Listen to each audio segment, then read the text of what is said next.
this is a surprise. For those of you who all know me, you probably know by now that Super Robot Monkey Team Hyperforce Go is my favorite cartoon of all time, and that in the past I have said that I did plan to make a top 10 list of my favorite episodes, but I also had a plan to do my top 5 least favorite episodes, and once you know it, this is going up first. Why is my top 5 least favorite episodes going up first? Well, pretty similar to the same reason why Nostalgia Critic put up his top 11 best and worst episodes of The Last Airbender.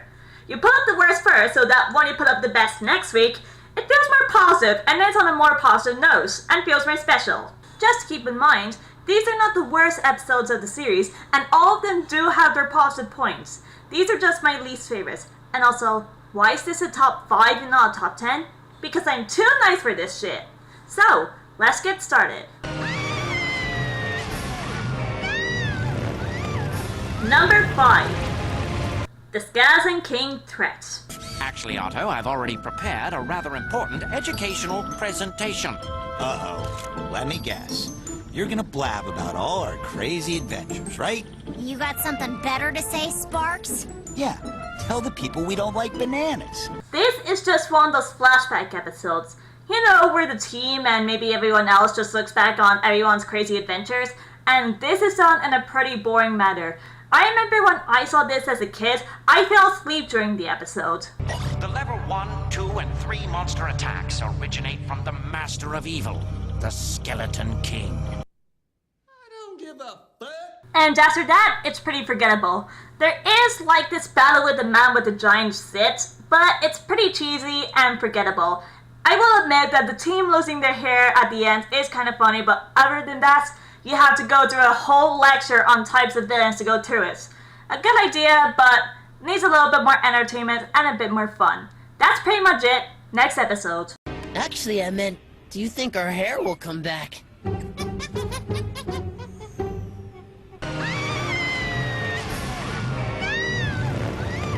Number 4. Chiro's Girl. Okay, I'm just gonna come clean and say this. I fucking hate Chinmei. I'm sorry. I know there are a lot of people who really like this couple, but I just can't relate to it. It is far, far, far too perfect. And that's saying a lot. I said these two. But at least with Mike and Zoe, there is actually some development, and they didn't really get together until Mike's elimination, which is like episode 12, I think. These two got together right from the very first episode. Isn't the first episode where you're supposed to introduce the team and show off what they do? Well, they kind of do that, but in other aspects, they kind of miss it. Since when was Gibson the mechanic of the team?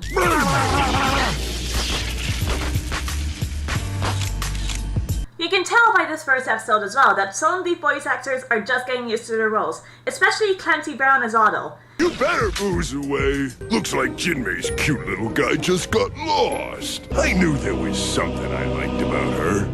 It sounds as if he is trying to edge away from his Mr. Krabs performance while also trying to adapt after playing dark villains that are also part of Jetix. But Otto isn't the only one here. Take a look at this clip here.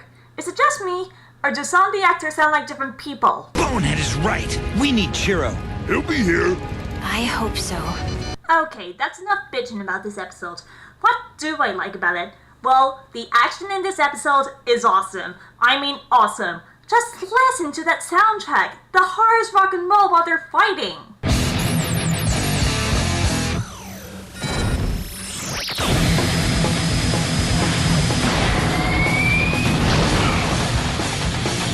She's targeting our weaknesses. Prepare for counterattack.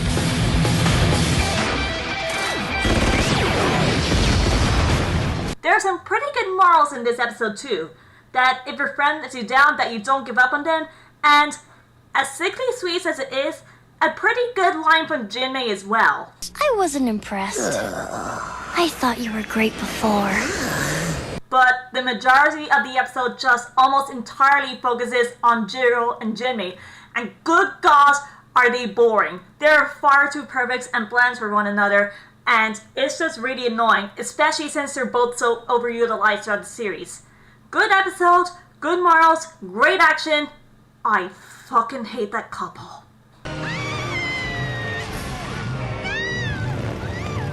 Number 3. Wonderful meat world, we make our pizzas dry. Wonderful meat world, a surprise in every bite. Oh boy, a Gross House episode! This is going to be fun! I think I'm gonna be sick. Yeah, while I am aware that this episode isn't entirely disgusting, there are some moments in it that are kinda cringy. Even some of the dialogue. Oh, this is a stench wave. It tastes like armpit. You look like an inverted belly button. Okay, Sparks, I love you, but for the love of all the fangirls, never say that again. Please. I suppose some of the gross out dialogue is to distract us from other cringeworthy moments such as oh god, lads, they're on drugs, they're not even singing, there's no other excuse, they're on drugs, they're not going on to sing, everyone! No! This is bringing back bad memories! Nutrient veggie shake.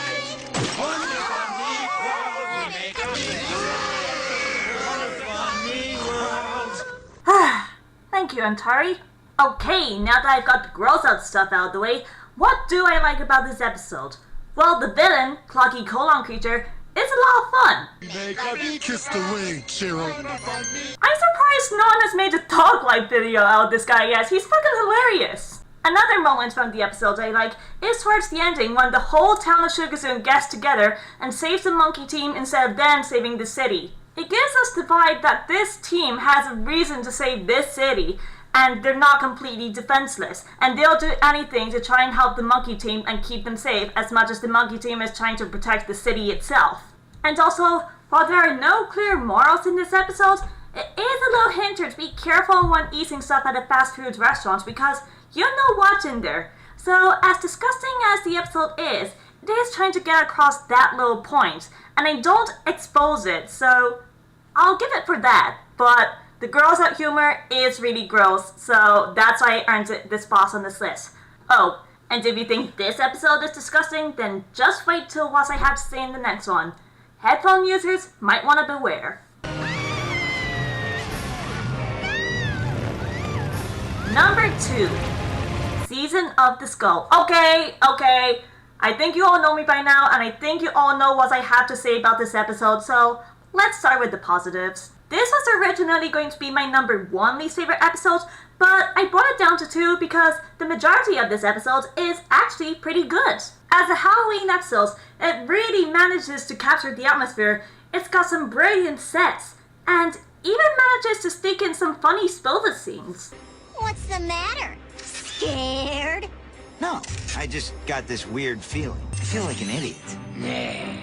Ah! Nova. Gotcha. For the majority of the episodes, I have to admit, it is lots of fun. But sadly, there's just one little pointer that I can't set aside. One itty little bit that completely destroys the episode and puts it on this list. Why is a seemingly good episode so high up? Because the climax is obnoxious! Sparks? What are you doing?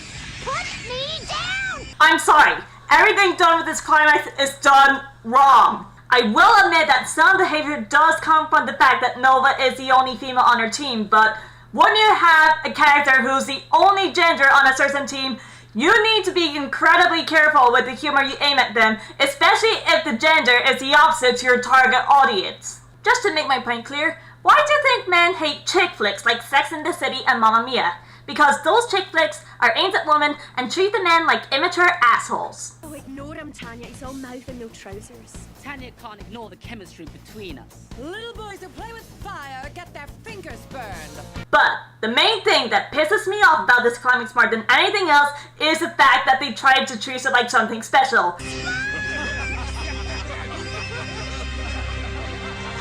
There is nothing to be treasured from this climax. Rat Sparks looks hideous. Everyone in the show thinks he looks hideous. And Nova screaming to be put down while getting slobbered over while the others laugh at her really angers me. Even Gibson. Didn't he have that happen to him in an earlier episode?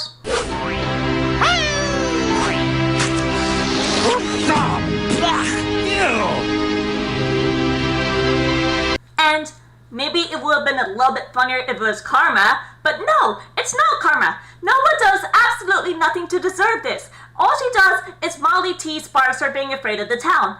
In fact, she saves him at one point in the episode. What the Wow, this is how you pay her back? And for those of you who are thinking, oh, it's Q's, it's just a hallucination, it's just Rat Sparks being Q's and all that, I challenge you to listen to this piece of voice acting from Corey Feldman and tell me it doesn't put you off.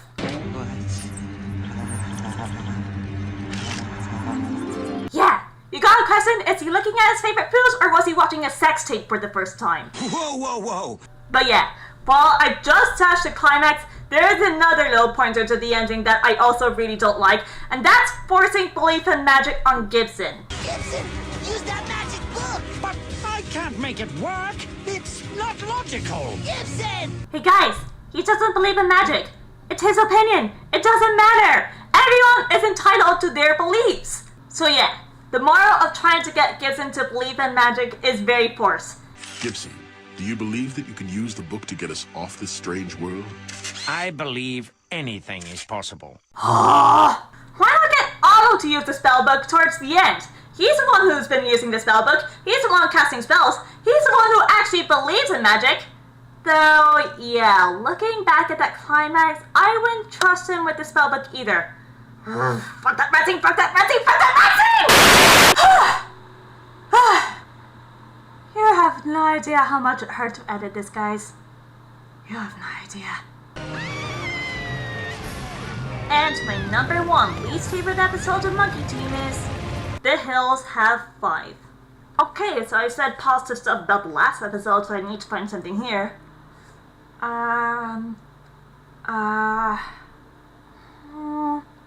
Those little monsters are cute? Okay, this is a Chinmay fanfiction! You know where it focuses too much on one ship, their forgettable villains, and then everyone else is incredibly out of character? That's a Chinmay fanfiction. So basically, Jinmay and Nova get captured by these wild vibe or something. Are they even references to the characters from the Hills of Ice? I haven't seen the horror movie, so please let me know.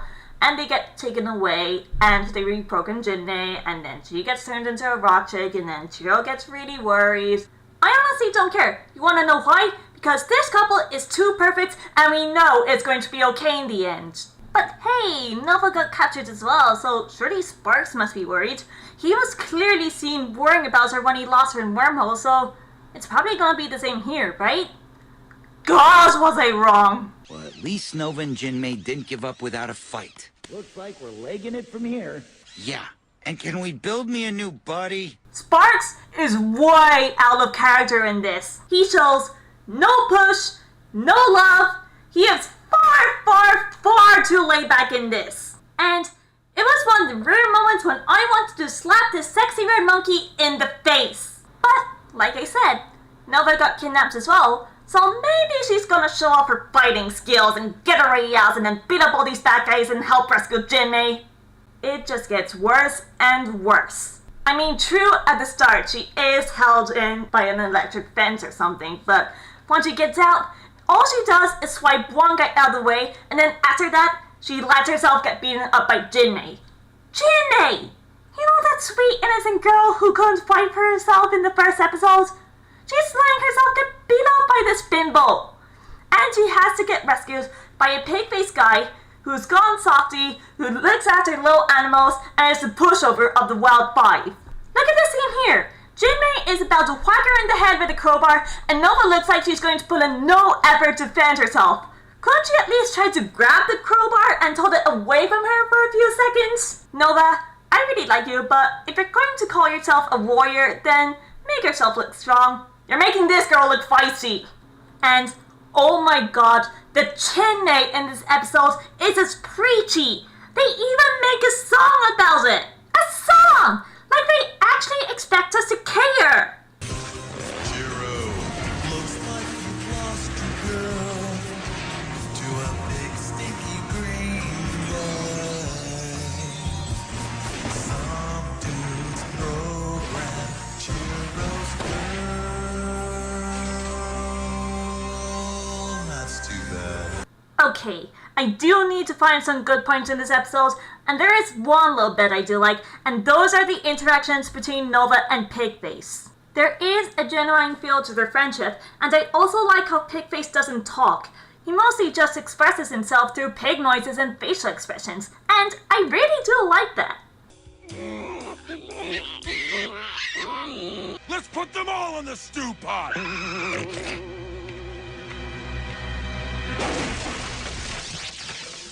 In fact, if the episode just focused on Nova and Pigface and threw in some good spova, I think we would have had a really good episode. Maybe even enough to make it into my top 10. Maybe into my top 5 favorites. But the chimney in this episode, oh my god, the chimney. They are too bland, too perfect, and so overutilized as a couple. You know what? I'm done with these two. They actually sicken me, they're so perfect. I've had enough. Just someone get something to break them up because I'm done. I'm done with this couple. And I can't wait to get my top 10 favorite episodes done next week because I'm finally going to get to focus on the good stuff. I'm going to focus on the best moments, the darkest moments, the funniest moments, the best romance. Spova, I just can't wait to go on about how good you are as a couple. So, that wraps things up. I hope you enjoyed this list. I can't wait to get the top 10s done. So, please comment, rate, and subscribe. And until next time... It's okay, Jinmei. I knew that couldn't be the real you.